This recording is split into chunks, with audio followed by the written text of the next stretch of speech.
아버님이 계십니다. 3명의 자녀를 키운 한 가족.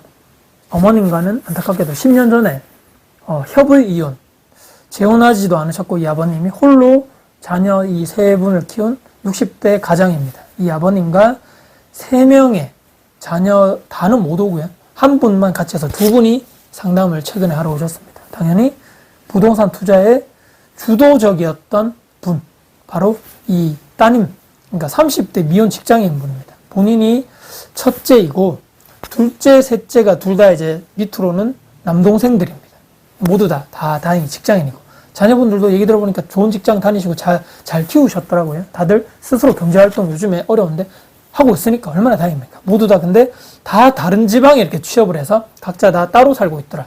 그래서 이 가족분들이 보유한, 제가 얘기를 들어봤더니 결론적으로는 이 가족들이 보유한 부동산 매물 자체가 총 6채.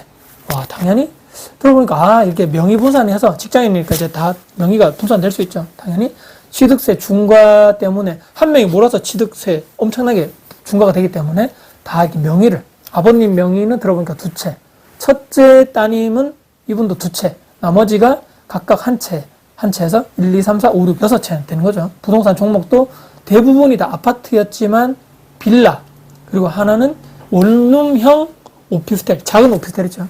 모두 다 시세 차익형으로 투자를 했다라고 얘기했습니다. 공시가격 1억 이하, 제가 예전에도 2, 3년 전에 투자했었던 공시가격 1억 이하 아파트도 있었습니다. 지방의 공시가격 1억 이하 아파트. 둘째, 셋째 이런 남동생이죠. 이 자녀분이 아직 사회, 직장생활 한 지 오래지 않아서 돈이 많이 없는 거죠. 아버님 또한 현재 계약직 근로 일을 하시면서 큰 월급은 받지 못하고 있는 상황입니다. 이 자녀 3명을 외벌이로 키운다고 돈이, 이 아버님 노후 준비 이런 거 안 된 거죠, 거의.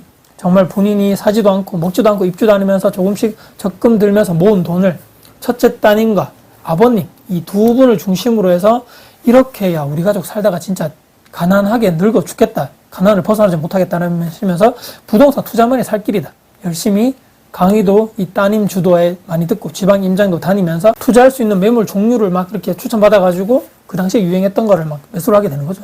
대부분의 아파트나 빌라 관련된, 그리고 또 원룸형 오피스텔, 지방에 있는 공시가격 1억 이하 전부 다 시세 차익형, 그러니까 전세 끼고 갭 투자하는 상황입니다. 2분 명의는 꽉 찼고 더 이상 3번째, 4번째 주택을 매수하게 되면 취득세 중과가 되니까 이제 동생들 명의로 매수를 하게 되는 겁니다. 최근 2년간 열심히 사모았는데 지금부터 이제 2년 전부터 샀던 전세 매물의 계약 만료가 다가오는 거죠. 역전세가 여기도 있고 이제 번호표를 뽑으면서 역전세 대기하를 주주주주 하고 있는 거죠. 첫 투자한 아파트를 시작해서 지방 아파트 1억의 아파트 또한 역전세. 빌라는 정말 역전세도 역전세지만 다음 들어올 전세 입자는 빌라가 수요 자체가 지금 없다. 하나는 이제 1억 이하 아파트, 이 각각의 동생의 명의는 하나는 빌라고 하나는 1억 이하의 공시가격 1억 이하 아파트. 근데 문제는 제가 얘기를 들어봤더니 이게 가장 문제였습니다.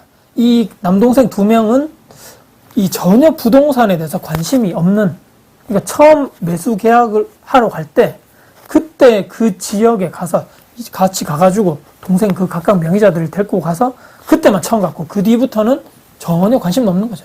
대부분 투자주들은 이제 첫째 따님 누나가 한 거죠.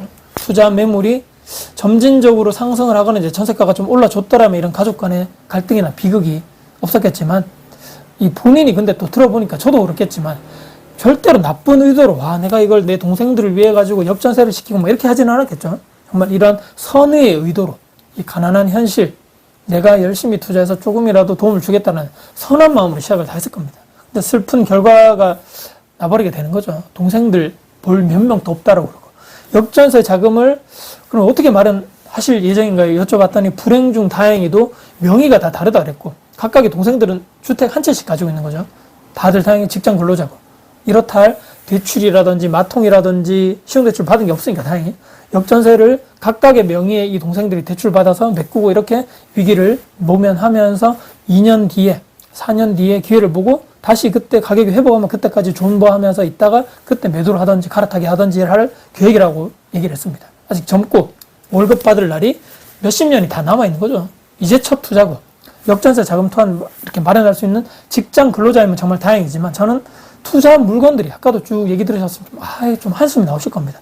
왜 하필 그 돈으로 지방 투자했을까? 왜 제대로 된 또 입주 물량 이것도 안 보고 투자를 하셨더라고요. 그 투자를 그 타이밍이 아닌데 또 보유한 물건 중에서 누가 추천해줘서 컨설팅을 받고 투자한 물건도 있었는데 정말 제가 와 이거 좀 그렇다는 것은 1층을 투자를 추천했더라고요. 누가 컨설팅. 아니 1층을 저렇게 높은 가격에 와 했다고? 내부에 올수리가 됐다고 하지만 저 그 아파트 위치도 너무 아쉽더라고요. 아니 무주택자에서 보통 우리가 1주택자가 되면서 과도하게 대출받아서 투자하는 것은 지양을 해야 되지만 제가 영상 통해서 꾸준하게 강조를 드렸던 국가가 지원해주는 저금리 상품들 있잖아요. 뭐 디딤돌 대출 1% 2%대 뭐 이렇게 5억이나 6억 이하 돼서는 그런 고정금리로 내가 아파트 매수할 수 있는데 아니 이런 이 무주택자들에게 정말 좋은 적색 대출이 있는데 이걸 아까운 기회를 이렇게 유주택자가 되어버리면서 공시가격 1억 이하를 투자한다거나 비를 투자한다거나 이렇게 왜 이걸 명의를 날려버렸지? 첫 단추 깨는 것부터가 전 잘못되었다. 그리고 동생들이 아무리 관심이 없어도 명의가 그들 것이죠. 가만히 있다가 1주택자 된 겁니다. 근데 그들께로 저는 반드시 정보를 공유를 하고 현장도 계속적으로 꾸준하게 가고 이런 환경에 노출을 같이 되면서 관심도 가지게 하면서 투자도 이들 스스로 하게 함이 나중에 이런 부정적 결과가 나오더라도 그들이 배우는 것이 있을 건데 이렇게 되면 서로 가족 간의 증오, 갈등만 남는 거죠. 그런 생각도 해보셨어야 되는데 너무 안타깝더라. 이 명의라는 게 얼마나 중요합니까? 귀하고 각자 출타 다 했고 독립된 가정이고 명의를 정말 소중하게 정말 좋은 부동산에 사고 투자를 하는 것이 정말 중요한 건데 너무나 아쉬웠습니다. 저는 손해를 보고서라도 6개 중에서 저는 제 개인적 의견이지만 4개는 정리를 하는 게 좋겠다. 나머지 2개에만 집중해라. 대출 받는 것 또한 무리하게 절대 받지 말라. 역전세를 메꾸더라도 2년 뒤, 4년 뒤에 좋은 희망이 보이지 않는 이유들 또한 제 생각을 정리를 해서 제가 각 지역별로 말씀드렸죠. 아무리 내 가족, 내 부동산에 내가 좀 안다. 투자 좀 해봤다. 아무리 내가 선한 의도다. 내가 내 동생들 조금 더 잘 살게 해주고 고생을 덜 시키게 돈 좀 벌게 해줘야 되겠지라고 생각을 했다 하더라도 만에 하나 이렇게 좋지 않은 상황에 어찌 할 것이냐 말입니다. 플랜이나 뭐 이렇게 제2의 제3의 뭐 아무런 플랜 B를 세우지 않은 첫째 분의 착각이나 실수를 인정해야 되면서 다시는 절대로 같은 실수를 반복하지 말아라고 얘기를 했습니다. 그들 스스로 스스로 정말 그들이 원한다면 내가 조언을 해줄 수 있고 공부를 해줄 수 있는 이런 방향성이나 여건만 좀 이렇게 조성해주면 좋겠다라고 얘기를 드린 것으로 제가 오늘 영상을 마무리하겠습니다. 오늘은 가족에 있는 이런 명의, 분산, 투자 관련된 이런 취득세 중과 여러 가지 의도치 못하게 상황하는 비극이 또 찾아올 수 있다. 또 명의라는 것이 정말 중요하다는 말씀을 마지막으로 드리면서 영상을 마무리하겠습니다. 영상 여러분께 도움이 되셨다면 구독, 좋아요, 알람 설정, 댓글 주시고요.